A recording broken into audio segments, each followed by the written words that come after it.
안녕하십니까? 오늘의 강의를 시작하도록 하겠습니다.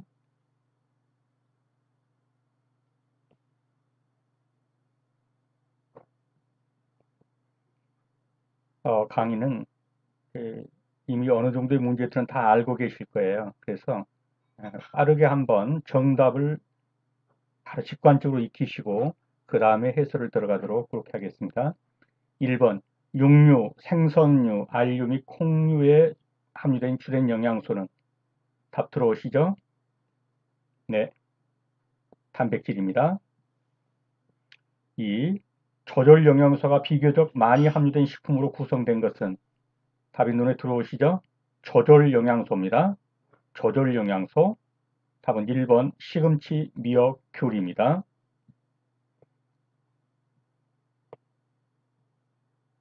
3번입니다. 강화식품에 대한 설명으로 틀린 것은 강화식품. 식품이 원래 적게 들어있는 영양소를 보충한다. 식품의 가공 중 손실되기 쉬운 영양소를 보충한다. 강화 영양소로 비타민 A, 비타민 B, 칼슘 등이 이용된다. 알파화된 쌀은 대표적인 강화식품이다. 4번이 틀렸습니다. 알파화된 쌀은 대표적인 강화식품이 아니라 호화된 쌀입니다. 예, 찌거나 이미 호화된 것을 다시 말려서 약간 물만 붓고 렌즈에다 돌리면 밥이 된다든가 하는 그런 간편한 쌀이죠. 알파화 쌀은 호화된 쌀이지 강화된 식품이 아닙니다. 4번 영양소에 대한 설명 중 틀린 것은 영양소. 답이 눈에 들어오시나요? 네, 이 정도는 이제 눈에 들어오셔야 합니다. 답은 4번입니다. 조절소란 열량을 내는 무기질과 비타민을 말한다. 아닙니다. 조절소는 열량을 내는 것이 아닙니다. 단백질, 탄수화물 이런 것은 열량을 내죠. 그러나 조절소라는 그 자체로서 열량을 가지고 있지 않습니다. 답은 4번이 되겠습니다. 알코올은 1g당 열량 산출 기준이 어떻게 되느냐 했어요. 알코올 1g당 열량은 7kcal입니다. 단백질하고 탄수화물은 몇 킬로칼로리입니까? 1g당 4kcal입니다. 지방은 1g당 몇 킬로칼로리입니까? 9kcal입니다. 알코올은 1g당 몇 킬로칼로리입니까? 7kcal입니다. 5g 버터가 내는 열량은 얼마인가 그랬습니다. 지방이 80%라고 그랬죠? 그러면 5, 8, 40. 결국은 지방은 4g이란 얘기죠. 지방은 1g당 9kcal를 냅니다. 그러므로 4g의 지방이면 4, 9, 36, 36kcal를 내겠죠. 답은 1번입니다. 7번입니다. 하루 필요 열량이 2700kcal일 때 이 중 12%에 해당하는 열량을 단백질에서 얻어야 한다. 이때 필요한 단백질의 양은 얼마이겠는가?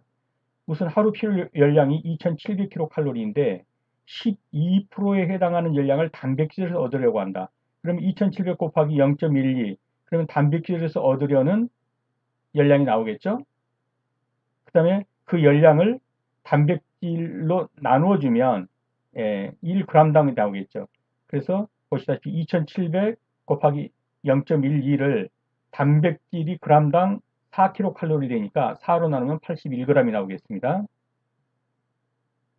7번입니다. 식품이 나타내는 수증기압이 0.75기압이고 그 온도에서 순수한 물의 수증기압이 1.5기압일 때 식품의 수분 활성도는 계산식이 들어왔습니까? 이 정도는 이제 이러한 문제를 지금 몇 번에 걸쳐 풀었기 때문에 이 정도는 그냥 들어와야 합니다. 답은 얼마입니까? P0분의 P입니다. P0는 순수한 그 물의 수증기압, 그 다음에 해당 식품의 수증기압. 그럼 어떻게 됩니까? 1.5분의 0.75가 되죠? 그럼 나눠본다면 0.5가 되겠죠? 네, 답은 7번 1번입니다. 다당류에 속하는 탄수화물은 그랬습니다. 다당류. 첫째, 포도당, 과당, 갈락토스는 무엇입니까? 단당류입니다. 팩틴은요? 다당류입니다. 이당류는요? 설탕 같은 것이 이당류죠? 네, 답은 1번입니다. 당류 중에서 단맛이 가장 강한 것은 답이 들어오나요? 네, 이 정도는 충분히 들어오시죠? 답은 2번 과당입니다.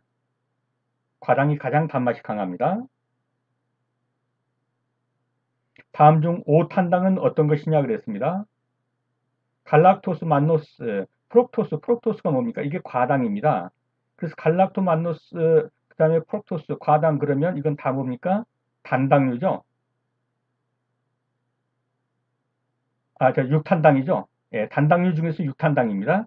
예, 지금 크실로스는 뭡니까? 오탄당입니다. 갈락토스나 만노스나 프록토스는 육탄당입니다. 단당류 중에서 오탄당, 육탄당 이렇게 있죠. 12번입니다. 마가린, 쇼토닝, 튀김류 등은 식물성 유지에 무엇을 첨가하여 만드는가? 답은 2번 수소입니다. 그냥 직관적으로 알아두셔야 합니다. 예, 왜 그런지는 모를지라도 답은 바로 들어와야 합니다. 예, 반복해서 하기 때문에. 그 다음에 제가 왜 답인지를 이제 말씀을 드릴 테니까요. 지금은 답을 익혀두십시오. 식물성 액체유를 경화 처리한 고체 기름은 무엇이냐 그랬습니다. 식물성 액체유를 경화 처리했다는 건 딱딱한 고체로 만들었다는 거죠. 버터나 라드는 뭡니까? 동물성입니다. 마요네즈는요? 이거는 고체가 안 됐죠? 물르죠. 쇼토닝입니다. 답은 쇼토닝입니다. 식물성 액체유를 경화 처리한 것은 쇼토닝이나 또는 마가린입니다. 다음 중 난항에 들어있고 마요네즈 제조할 때 유화제 역할을 하는 성분은 이런 문제도 벌써 몇 번 보셨죠? 답이 들어오시죠? 노른자에 들어있다. 레시틴이죠. 마요네즈 제조에 쓰인다. 유화제다. 답은 3번입니다.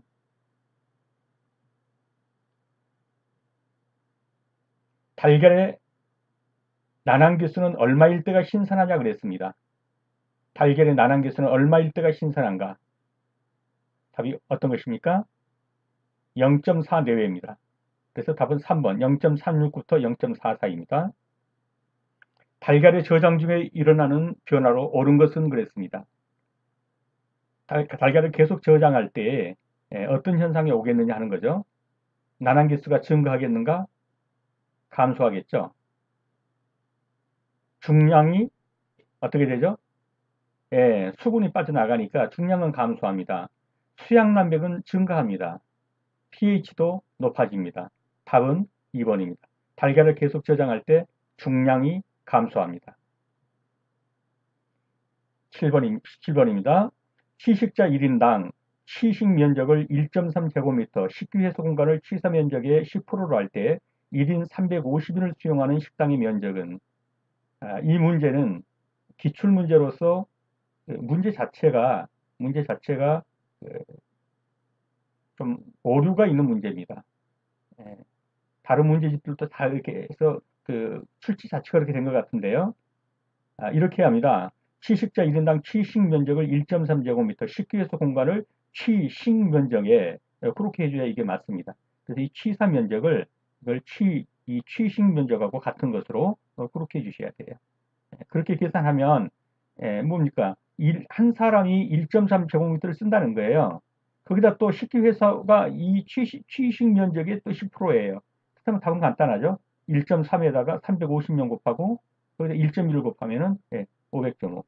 17번에 1번이 정답입니다. 아래 조건에서 당질 함량을 기준으로 감자 140g을 보리쌀로 대체하면 보리쌀은 약 몇 g이 되겠는가? 이 문제는 간단히 답을 찍어서 될 문제는 아닙니다. 좀 이따 해설할 때 같이 말씀을 드리겠습니다. 네, 다시 이제 돌아가서 1번으로부터 돌아가겠습니다. 중요한 것은 여러분이 답을 맞히실 수 있어야 합니다. 지금 한 번 더 갈 때 답을 맞히시기 바랍니다. 1번 육류, 생선류, 알류 및 곡류에 포함된 함유된 주된 영양소는 무엇인가? 이제 눈에 들어오시죠? 네, 그렇습니다. 단백질입니다. 2번입니다. 조절 영양소가 비교적 많이 함유된 식품으로 구성된 것은 답이 들어오시죠? 네, 그렇습니다. 시금치, 미역, 교리입니다. 자, 보시죠.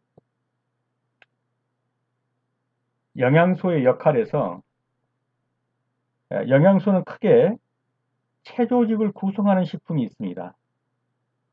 단백질이라든가 무기질이라든가 이런 거예요. 예, 뼈나 근육이나 이런 것들. 주로 뼈 같은 건 무기질이 담당하죠. 근육 같은 건 단백질이 담당하죠. 그 다음에 생리작용이나 이런 걸 하는 조절식품이 있어요. 예, 생리작용을 조절해주는 그런 식품. 그게 주로 무기질이나 비타민들이에요. 이것을 가리켜서 조절영양소라고 해요. 무기질이나 이 비타민 이런 걸 가리켜서. 이거는 그 자체로서 열량을 가지고 있지 않아요. 조절영양소는. 예, 그러나 생리작용에 있어서 없어서는 안 될 그런 것들입니다.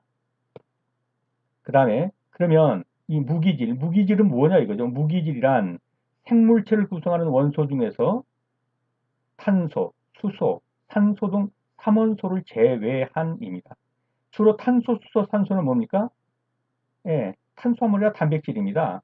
탄수화물이나 단백질, 지방 이런 걸 제외한 생물체의 무기적 구성 요소를 말하며 광물질이라고 한다. 어떤 것들입니까? 칼슘, 인, 마그네슘, 칼륨, 나트륨, 염소, 구리, 황. 예, 주로 이런 광물질입니다.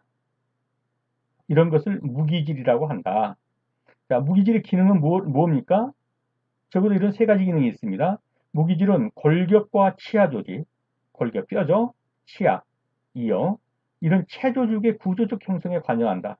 이게 무기질입니다. 무기질은 정상적인 심장 박동, 근육의 수축성 조절, 신경의 자극 전달, 그리고 체액의 산 알칼리 평형에 관여한다. 이런 생리 조절 작용을 한다는 거예요. 이것을 가리켜서 생리 조절 작용이다. 그렇게 말을 해요. 1번은요. 뭐죠? 근골 형성 이렇게 말하죠. 예. 다음 무기질은 대사작용의 조절 기능을 또하고 세포 활동에 관여하는 효소나 호르몬의 중요한 구성 요소이다. 예. 대사작용의 조절 기능.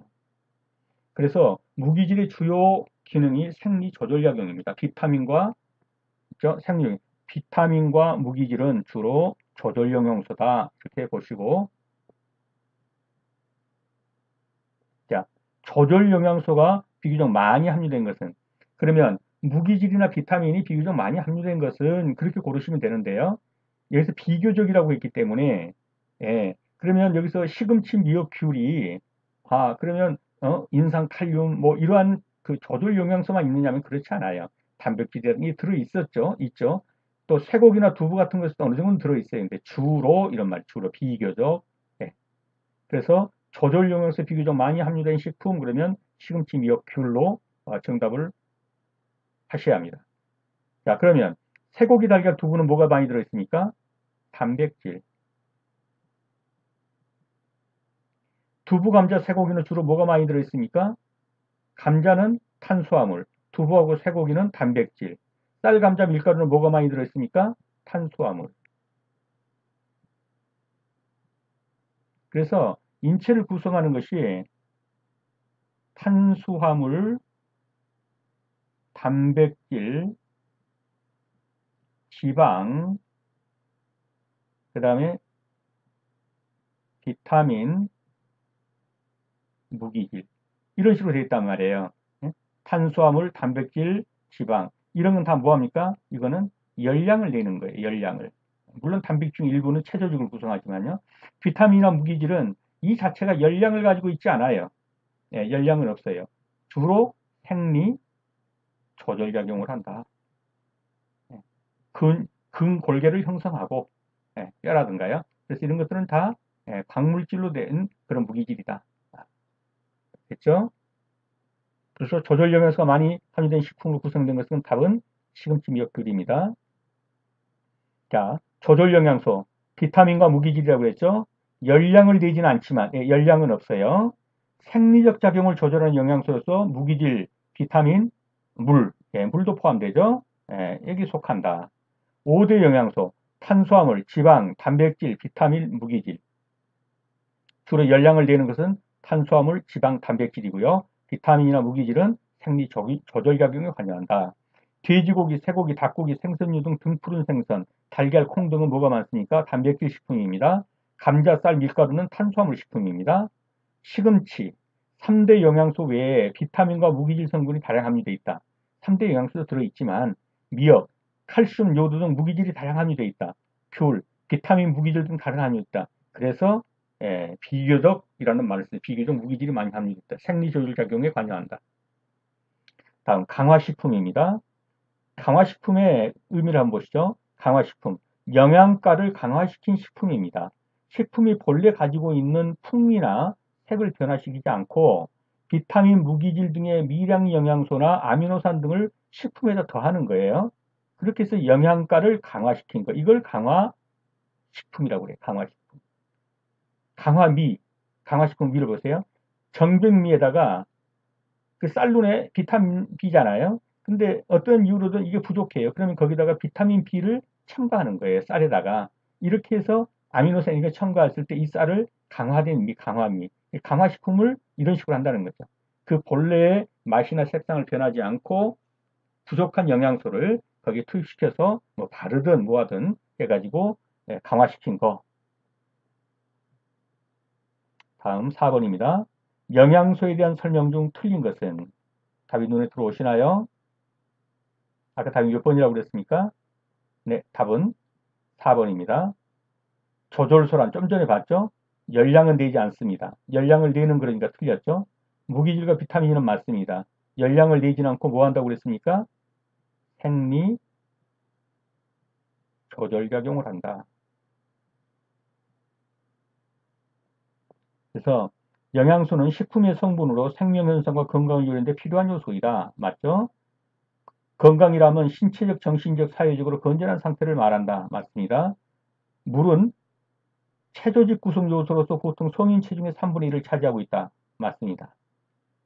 답은 4번이 되겠습니다.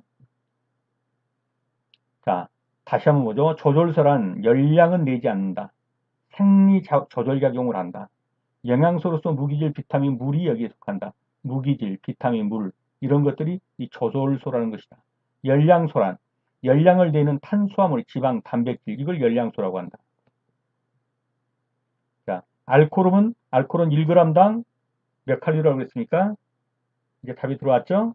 네, 그렇습니다. 7칼로리, 킬로칼로리입니다.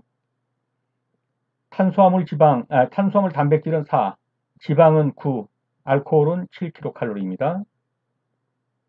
5g의 버터. 근데 20%니까 이거는 수분은 아니죠? 지방이 80%랍니다. 그러면 5g 버터 속에 지방은 몇 g이 들어있습니까? 5, 8, 40, 4g이 들어있습니다. 지방은 1g당 9kcal의 열량을 발생합니다. 그러면 얼마입니까? 9, 4, 36kcal입니다. 답은 1번입니다.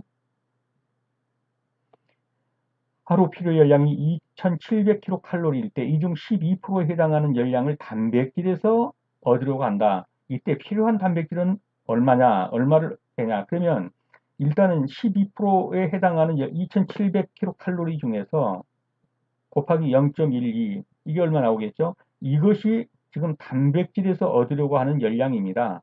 그러면 이 단백질에서 얻으라는 열량을 단백질이 g당 4kcal를 내니까 4kcal에 나누면 나오겠죠? 그게 이겁니다. 2700 곱하기 0.12를 4로 나눴다. 그랬더니 81g이 나왔다. 81g이 어디 있습니까? 여기 있네요. 7번입니다. 수증기압 0.75기압이고 그 온도에 순수한 물의 수증기압 1.5기압이다. 그럴 때 식품의 수분 활성도는 어떻게 계산한다고 했어요? P0분의 P 물의 수증기압 대 해당 식품의 수증기압. 근데 여기서 해당 식품의 수증기압이 얼마라고 그랬습니까? 0.75고요. 여기서 물의 같은 조건에서입니다. 그 온도에서 그 조건에서 순수한 물의 기압이 1.5입니다.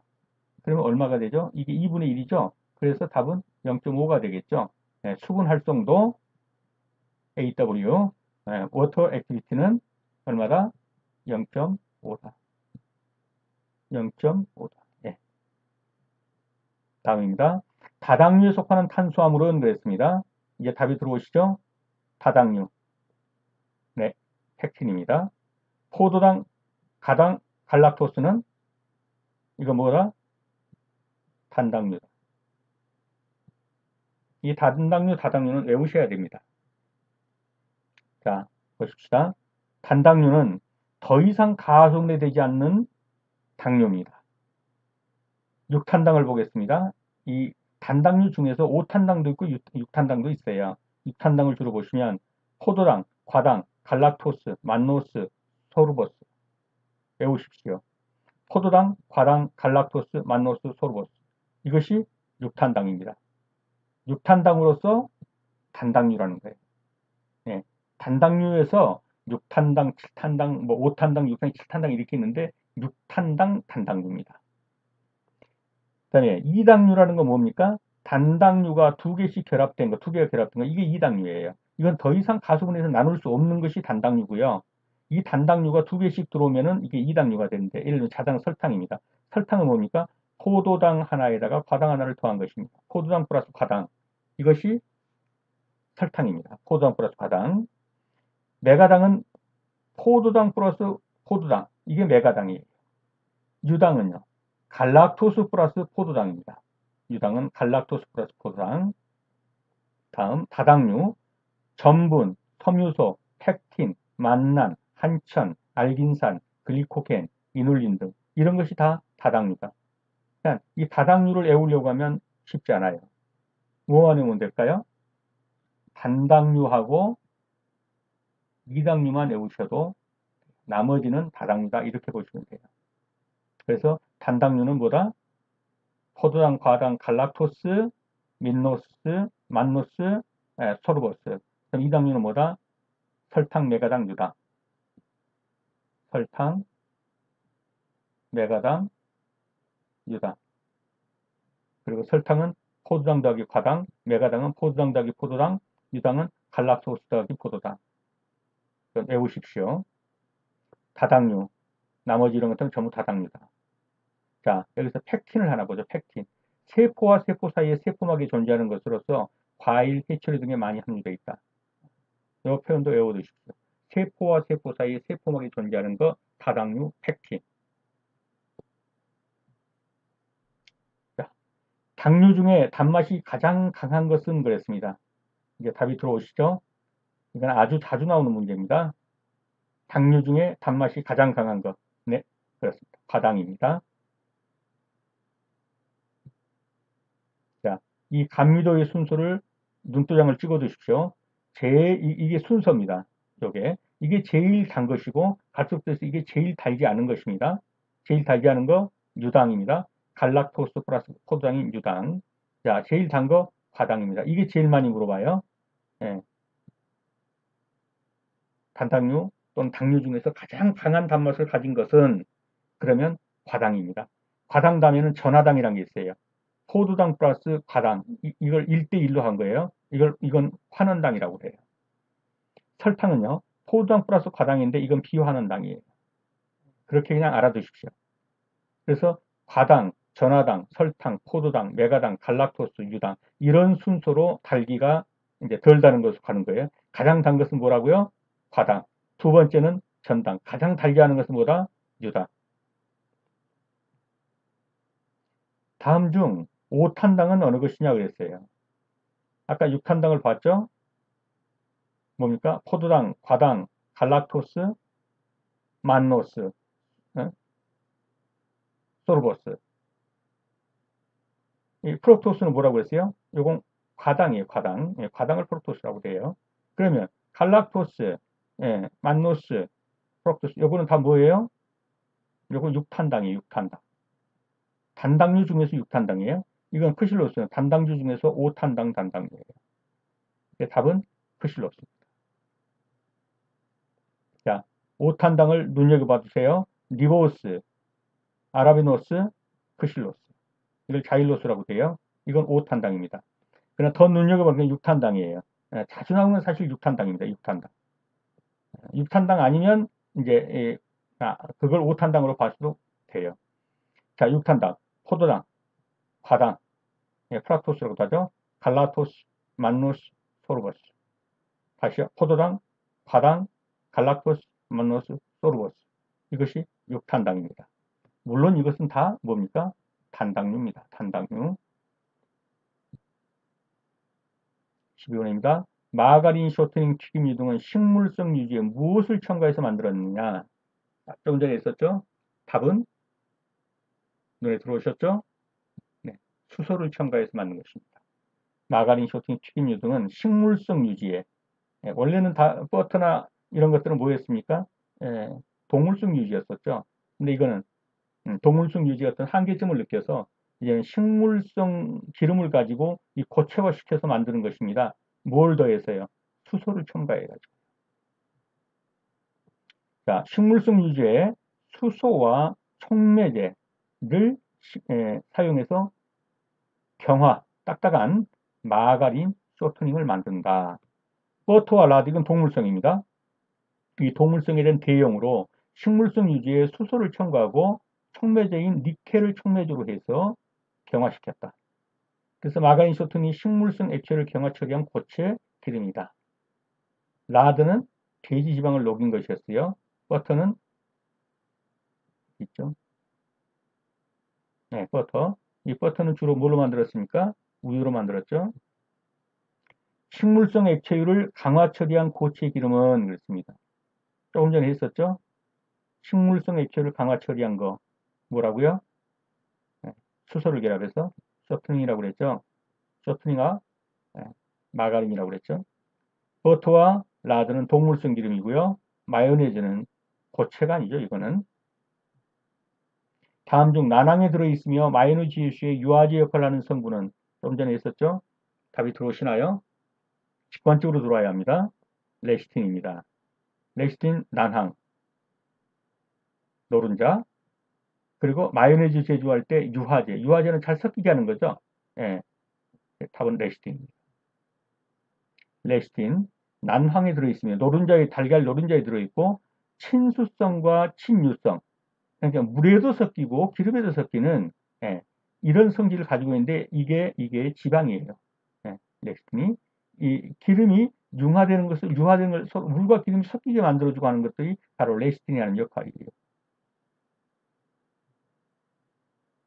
자, 다음은 문제를 풀기 전에 이 달걀의 신선도를 한번 볼 테니까요. 반드시 숙지해 놓으시기 바랍니다. 난황계수란 게 있어요. 자, 난황계수가 신선한 것은 0.4 내외입니다. 오래된 것은 0.3 이하예요. 그 난항기수가 뭐냐 이거죠. 자, 계란을 깼더니 이렇게 흰자가 있는데 흰자 위에 또 이렇게 노른자가 있더라. 자, 노른자의 요 직경입니다. 요 직경과 요 높이, 이 높이를 이 h죠. 이 높이를 이걸 l이라고 합시다. 이 직경으로 나눈 거, 이것이 난항계수예요. 그럼 남백계수는 뭘까요? 이 흰자의 높이를 흰자의 높이를 이 흰자의 직경으로 나눈 거예요. 흰자의 높이를 흰자의 직경. 이것을 남백계수라고 그래요. 그러면 남백계수가 높다는 말은 뭐예요? 이 직경은 짧고 높이가 높다는 얘기죠. 많이 퍼지지 않았다는 얘기예요. 많이 퍼졌다는 얘기는 남백계수가 낮다는 거죠. 남백계수가 낮은 거는 오래된 달걀이에요. 난항계수도 마찬가지예요. 오래 놔두면 이거 퍼져요, 이제. 예. 그래서 난항계수가 높다라는 말은 높이는 높고 요 퍼지지 않았다. 이건 짧다.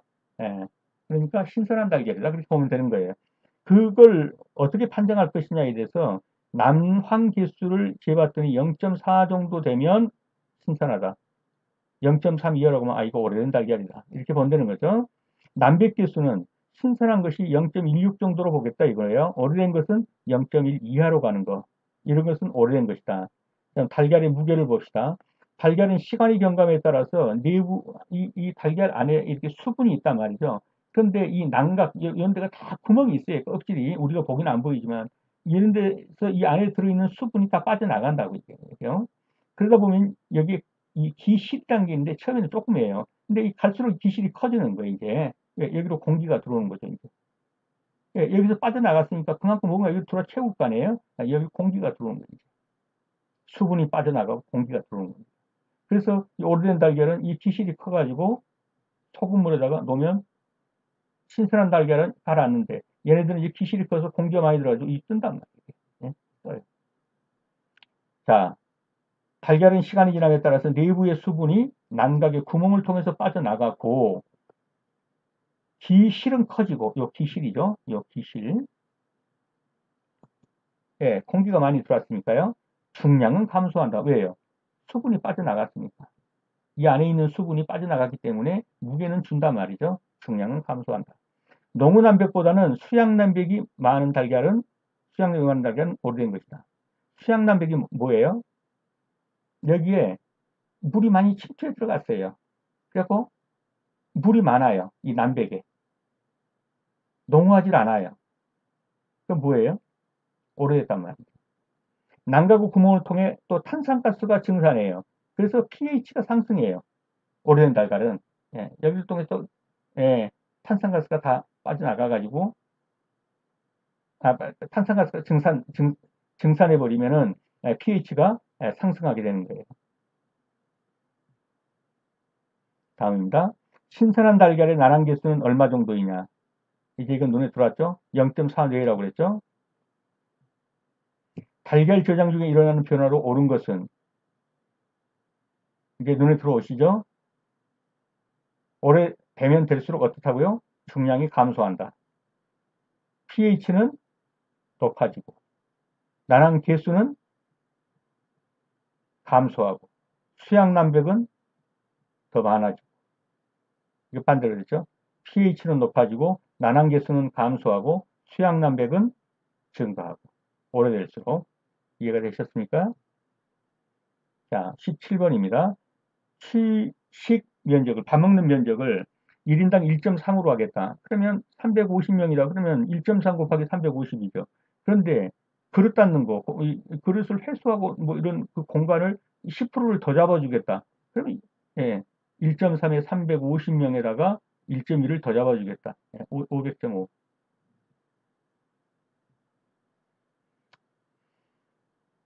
예, 이제 아래의 조건에서 당질 함량을 기준으로 감자 140g을 보리쌀로 대체하면 보리쌀은 몇 g이 되겠는 거예요. 예, 이런 문제는 쉬운 문제는 아닙니다. 근데 못 풀 만큼 어려운 것도 아니에요. 그래서 한번 풀어보죠. 우선 이런 문제를 접하려면 단순화해야 합니다. 감자 100g의 당질 함량이 14.4다. 여기서 지금 조건이 뭐라고 하냐면 아래의 조건에서 뭘 기준으로, 이게 굉장히 중요합니다. 당질 함량을 기준으로 대치해 보아라는 거예요. 당질 함량을 기준으로. 예. 그럼 여기서 중요시할 게 뭐예요? 예. 당질 함량이에요. 그래서 감자 대신 보리쌀로, 예. 감자 대신 보리쌀로 그 당질을, 탄수화물을 얻으려면 보리쌀은 얼마나 있어야 되게, 이런 문제란 말이죠. 그러면 단순화하려면 감자 100g이 당질 함량 14.4다 그러면 이거 아주 단순하게 감자 1g에는 당질 함량이 얼마겠냐 그러면 0. 얼마요? 144죠. 1g은. 그 다음에 보리쌀, 요건 감자예요. 보리쌀 1g은요. 보리쌀 1g은 얼마겠어요? 0.684구나. 그냥 이건 보면서 바로 계산이 나올 수 있는 거잖아요. 예. 그러면 그걸 이런 식으로 일단 바꿔줘 보세요. 그럼 감자 1g의 당질 함량은 0.144고 보리쌀 1g의 당질 함량은 0.684다. 요것을 1g으로 바꿔줘 본 거예요. 그럼 이제 이 식은 이거하고 똑같으니까 자, 이렇게 놓으면 좀 단순해졌어요. 그런데 이건 묻기는 뭐예요? 감자 140g을 감자 140g을 보리쌀로 대체하면 보리쌀은 몇 g 들어가겠냐? 그러면 감자 140g에 뭘 구해요? 당질 함량을 구해야 돼요. 당질 함량을. 그 이거를 이걸로 바꾸는 거예요. 요걸 기준으로 이런 말이에요. 어떤 걸 기준으로 하겠어요? 당질 함량을 기준으로. 그 기준점이 된 게 20.16g이라는 요 당질, 탄수화물 20.16을 얻으려면 보리쌀은 얼마나 필요하냐? 이런 물음이에요. 감자 140g은 탄수화물이 20.16이에요. 감자 140g에 해당되는 탄수화물을 보리쌀로 얻으려면 그 말이란 말이에요. 감자 140g으로 얻는 탄수화물이 20.16 죄송합니다. 20.16g이란 말이죠. 이 20.16g을 얻으려면 뭐예요? 보리쌀은 얼마나 필요하냐? 그러니까 보리쌀이 1g에 0.684g이니까 1대 0.684는 X 보리쌀. 20.16을 얻으려면 보리쌀은 얼마나 필요하냐? 이 X를 구해라. 이 말이죠. 예, 그러면 내향의 곱은 외향의 곱과 같다. 해보면 어떻게 나와요?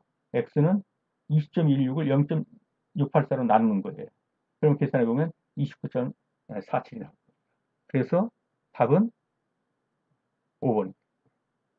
네, 이 문제는 시간을 가지고 제가 지금 말씀드린 대로 이렇게 단순화시키면서 그 기준점을 잡아줘야 돼요.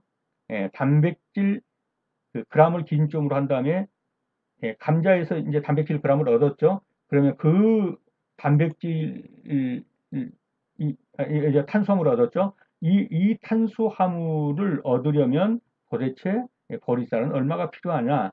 예, 그래가지고 구하는 그 식이 되겠습니다. 네, 이상입니다. 네, 여러분 수업하시느라 수고 많으셨습니다. 저희 채널은 조리기능사 필기시험과 실기시험 동영상을 제작으로 조리기능사가 되시려 하는 분들에게 약간이나마 도움을 드리고자 해서 채널을 만들었고요. 더 나아가서는 미래의 조리사 여러분들과 함께 조리사의 새로운 장르를 열어가는 데 동참하려고 합니다. 여러분들과 함께 성장하는 채널이 되도록 노력하겠습니다. 여러분의 구독과 좋아요는 이 채널을 운영하는 데 있어서 큰 힘이 됩니다. 감사합니다.